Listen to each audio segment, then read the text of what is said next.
This public hearing is being offered in person and online to give the community an opportunity to receive information about the project and provide feedback.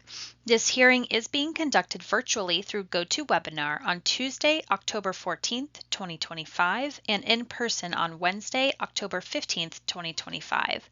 All hearing materials, including the presentation, are available on the project website at www.cflroads.com/project/452-574-1.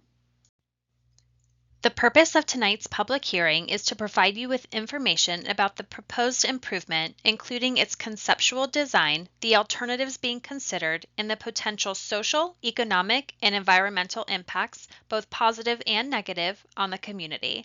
The public hearing also serves as an official forum, providing an opportunity for members of the public to express their opinions regarding the project. There are three primary components to tonight's hearing.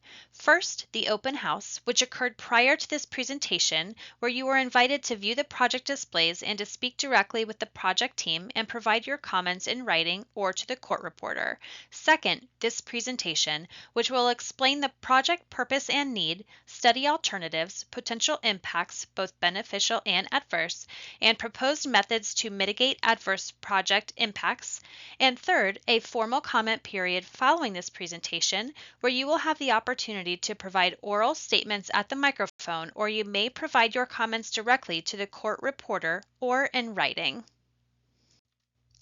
This public hearing is for the State Road 60 Project Development and Environment, or PD&E study, Financial Project Identification, or FPID number 452574-1, Efficient Transportation Decision Making number 14563. This project is evaluating alternatives to widen State Road 60 from the current 2-lane roadway to a 4-lane roadway within Osceola County. The limits of this study are from Prairie Lake Road to Florida's Turnpike, approximately 19.3 miles in length. The purpose and need of this PD&E study is to provide additional roadway capacity and safety improvements along State Road 60 from Prairie Lake Road to Florida's Turnpike. The PD&E process is used to evaluate potential impacts to determine the location and conceptual design of preferred roadway improvements while utilizing a continuous community outreach process to ensure all interested parties have meaningful participation in the process. Design, right-of-way acquisition, and construction follows the PD&E study.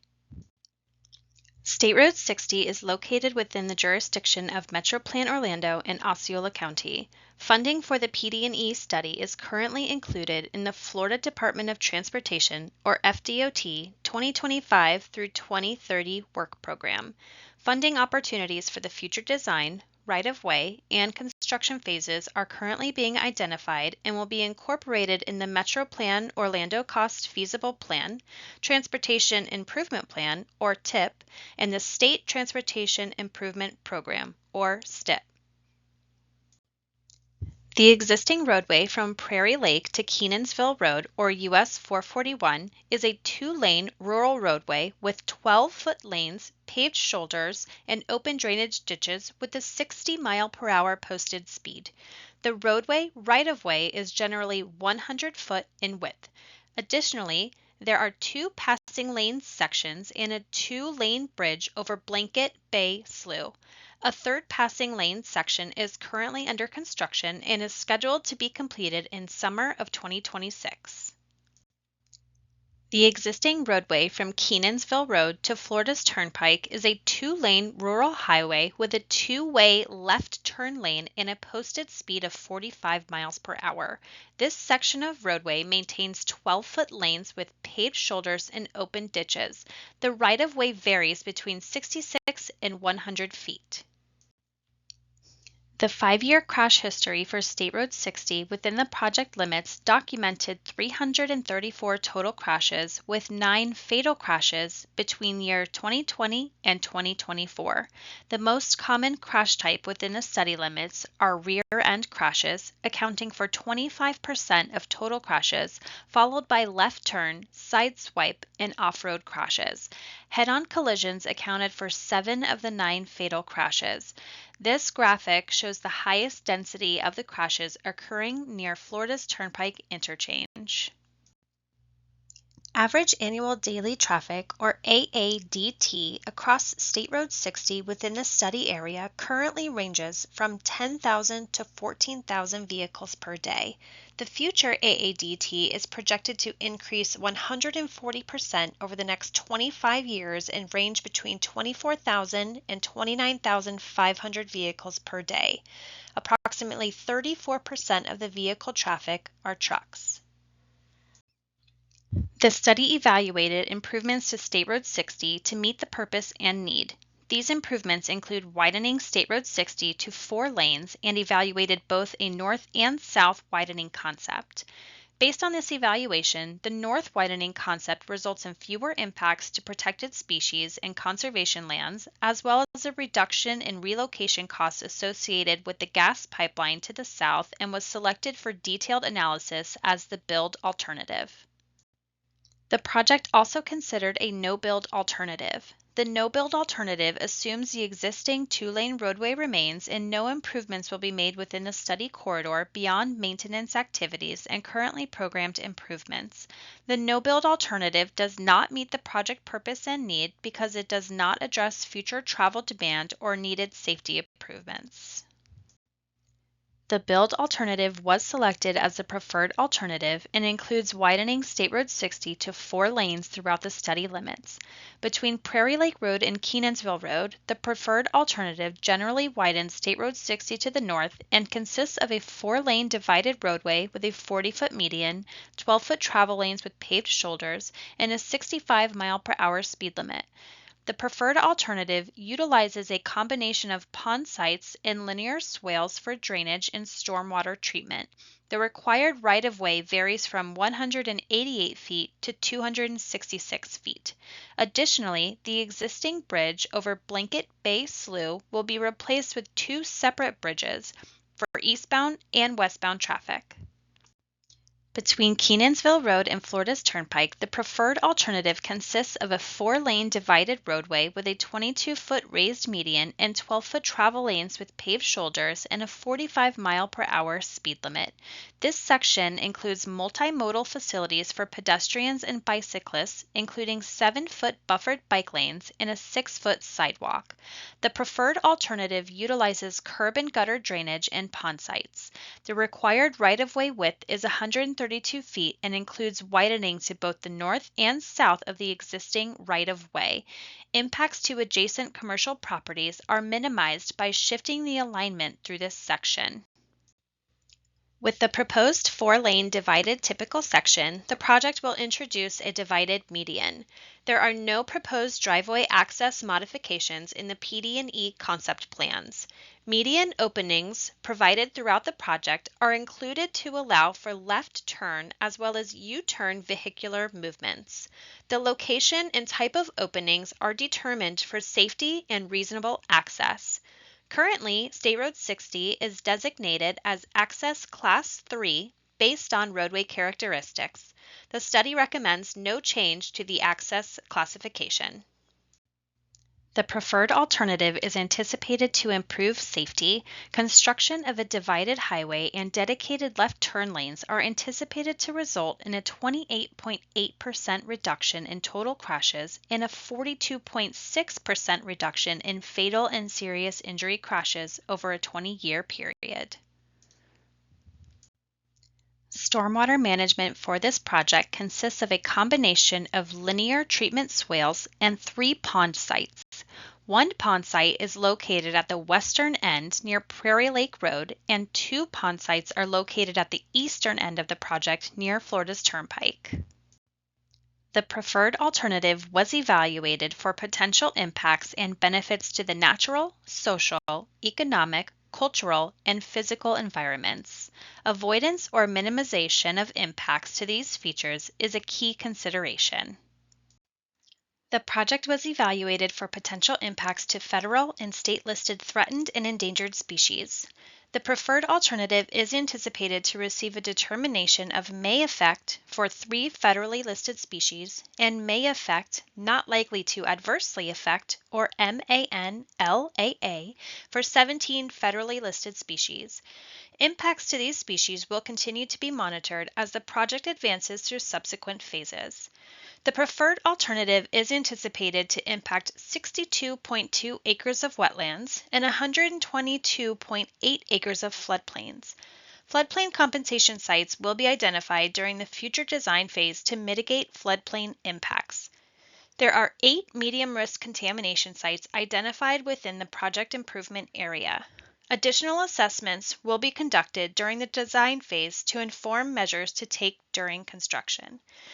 The preferred alternative is anticipated to result in traffic noise impacts to 11 residences. There are no feasible or reasonable traffic noise abatement solutions available to mitigate traffic noise impacts for this project. The department determines the feasibility and reasonableness of noise barriers based on the ability of a barrier to mitigate traffic noise, constructability, and the cost of the barrier when compared to the benefit the barrier provides. The project will result in no historic properties affected. The preferred alternative is anticipated to result in 18.80 acres of impacts to conservation land. These impacts include 0.26 acres of impact to 3 Lakes Wildlife Management Area Access Road, 15.32 acres of impacts to Adams Ranch, Rural and Family Lands Protection Program, and 3.22 acres to DeLuca Preserve. Coordination with the Acquisition and Restoration Council for impacts to the 3 Lakes Wildlife Management Area Access Road will occur during the design phase of the project. The preferred alternative is anticipated to require right-of-way acquisition of 401.7 acres impacting 51 parcels. One of the unavoidable consequences on a project such as this is the necessary relocation of residences or businesses.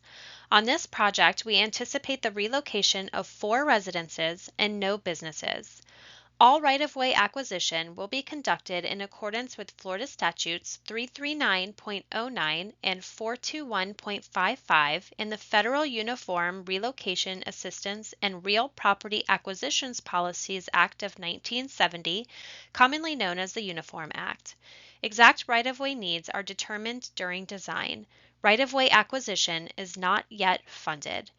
If you are required to make any type of move as a result of a Department of Transportation project, you can expect to be treated in a fair and helpful manner and in compliance with the Uniform Relocation Assistance Act. If a move is required, you will be contacted by an appraiser who will inspect your property. We encourage you to be present during the inspection and provide information about the value of your property. You may also be eligible for relocation advisory services and payment benefits. If you are being moved and you are unsatisfied with the department's determination of your eligibility for payment or the amount of that payment, you may appeal that determination. You will be promptly furnished with necessary forms and notified of the procedures to be followed in making that appeal. A special word of caution. If you move before you receive notification of the relocation benefits that you might be entitled to, your benefits may be jeopardized. The relocation specialists at the in-person hearing will be happy to answer your questions and will also furnish you with copies of relocation assistance brochures. The results of the comparative analysis for the no-build and preferred alternative are summarized in the evaluation matrix shown on this slide and on the display boards. The no-build alternative assumes that no improvements would be made and no impacts are anticipated. However, the no-build option does not address the existing or future needs of the corridor. The preferred alternative is anticipated to accommodate future traffic demand and improve safety. This PD&E study began in May of 2024 and is scheduled for completion in spring of 2026. Design activities are anticipated to begin in summer of 2026. Your feedback is important and we want to hear from you. All public comments and questions are part of the public hearing record, and every method for providing public comments and questions carries equal weight. We invite you to speak directly to project team members, submit written questions or comments, provide your verbal statement at the microphone during the formal comment period following the presentation, or speak directly to the court reporter. You may also submit comments online through the project website at www.cflroads.com/project/452574-1. While comments and questions are welcomed at any time, those submitted by Wednesday, October 29th, 2025 will be included in the public hearing record. All questions will be responded to in writing following the hearing. You may also contact FDOT Project Manager Maria Serrano Acosta directly by email at maria.serrano-acosta@dot.state.fl.us. That's maria.serrano-acosta@dot.state.fl.us, or by U.S. mail at the Florida Department of Transportation, 719 South Woodland Boulevard, Mail Station 501, DeLand, Florida 32720. You may also call the project manager at 386-943-5063 to provide verbal comments during normal business hours. Project documents are available for viewing at the Kenansville Branch Library, located at 1154 South Canoe Creek Road, Kenansville, Florida 34739, Wednesday, Friday, and Saturday from 10 a.m. to 6 p.m. The project documents, along with the public hearing materials, are posted on the project website at www.cflroads.com/project/452-574-1. This public hearing was advertised and is being conducted in accordance with state and federal requirements, including Title VI of the Civil Rights Act of 1964. Public participation is solicited without regard to race, color, national origin, age, sex, religion, disability, or family status. Persons wishing to express their concerns about Title VI may do so by contacting Melissa McKinney, District 5 Title VI Coordinator, by mail at 719 South Woodland Boulevard, Mail Station 520, DeLand, Florida 32720, by phone at 386-943-5077, or email melissa.mckinney@dot.state.fl.us.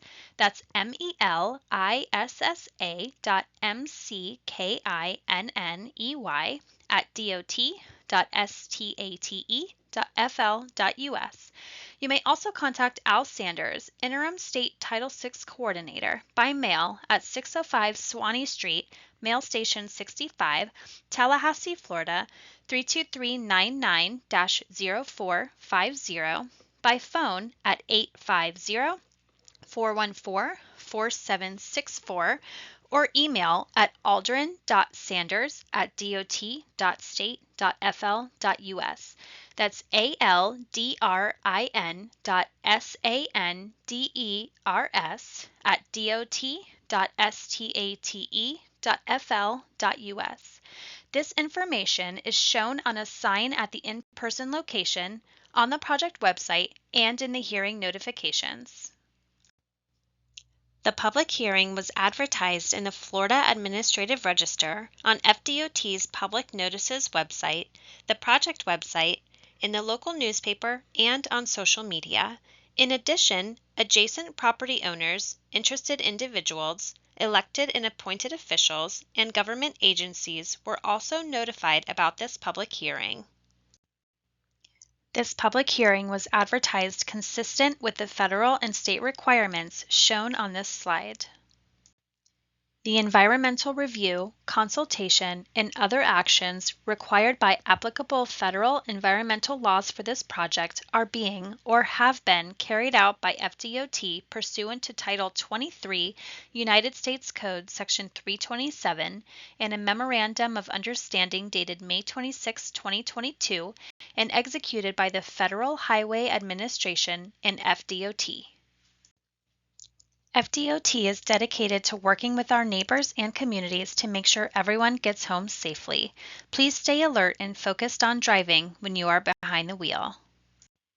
The next step is to incorporate your input on this public hearing into our decision-making process. After the comment period closes and your input has been considered, a decision will be made and the final PD&E document will be approved. This project has and will continue to comply with all applicable state and federal rules and regulations. This concludes the presentation.